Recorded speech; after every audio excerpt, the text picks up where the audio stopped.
I have spent the last 2 weeks with the Google Pixel 6a as my daily phone. Now, I have used it every day to answer phone calls, go on social media, take pictures, amongst other things. Now, the Pixel 6a has the new tensor chip, a 4,410 mAh of battery, a new camera design, as well as the promise of 4 years of software updates. Now, I have a few opinions on who exactly this is for. Hey guys, my name is KJOS and the Pixel 6a is the exact price as the 5a for when it came out last year. So it's great that Google are keeping the same pricing consistency. Now for one, I have enjoyed my time with the Pixel 6a. The physical attributes are what I love about the phone the most. Now it has a square design on all corners, making it easier to carry without a case due to that grip. And speaking of carrying, I appreciate that this is a very light phone, coming up for around 178 grams. Now for the past 7 to 8 days, I haven't dropped it or had any fear whatsoever.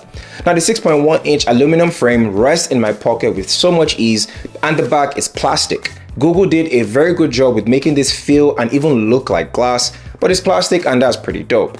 Now with the Pixel 6a, Google continued the horizontal camera bump, and this time they reduced the camera bar and put the wide angle lens and the ultra wide lens within an oval box with the flash on the side. Now I'm not sure about that extra space. That may be for the Pixel 7 Pro that comes out in October. One thing that isn't there anymore is the headphone jack. Google decided that it was time to let it go, but it's a shame, to be fair. A budget phone not having a headphone jack is kind of weird, especially when you think about the Pixel 5a, the 4a and the 3a had one. And you already know once the headphone jack is gone, it's never coming back, unfortunately. Other improvements that are minimal but I liked are the buttons on the side. They're a lot more clickier and tactile, giving a more satisfying sound and feel with each press. Now if you use a Pixel 6 Pro, you already know what I'm talking about. Now I think the form factor and the overall build is my favorite feature about the 6a. It's not so tall and it's not huge like the Pixel 6 Pro. It has a nice balance of weight and height that most people will appreciate. Now the display leaves a lot to be desired. It's a flat 1080p display with a single camera at the top and a fingerprint scanner. Now for the price, it's an okay display when compared with other mid-range phones. I think my biggest issue with this display is the rainbow effect it gives when staring at the screen. Now if you use light mode a lot, it is constantly visible and makes the overall phone feel cheap sometimes. Now apart from that, the display is sharp and produces great colors and is bright enough to support HDR. Now scrolling on the 6a too is pretty satisfying if I'm being honest. It does not have a high refresh rate, but your eyes will quickly adjust to it if you've been using a 90 or 120Hz phone. Now the brightness does well during the day. The auto brightness needs a bit of work, but when I was outside over the weekend, I didn't squint a lot and could see my phone just fine, so that's a plus. Now there is a minor problem with the display, and that's when it comes to the fingerprint scanner. This feels like deja vu if I'm being honest, because it seems like every year we keep talking about this fingerprint scanner. Now the scanner isn't great. It takes a few tries to unlock it, and the haptic feedback with each touch is honestly an annoyance. However, with Android 13 beta, it's kind of gone and a lot easier to unlock your phone, so I'm sure that new software update can fix the fingerprint scanner. On to more things I liked about the Pixel 6a, and that is the battery life. The battery here is a day and a half and probably 2 days if you are a conservative user. Now averagely I get about 8 hours of screen on time, some days even 11 hours. Now with adaptive battery on, this is bound to improve. I usually go to bed with 35% of battery left, and that's pretty crazy.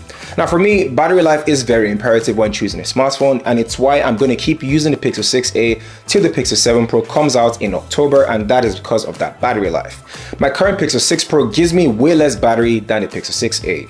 Now you can argue that it's 60 Hz, and that's also fine.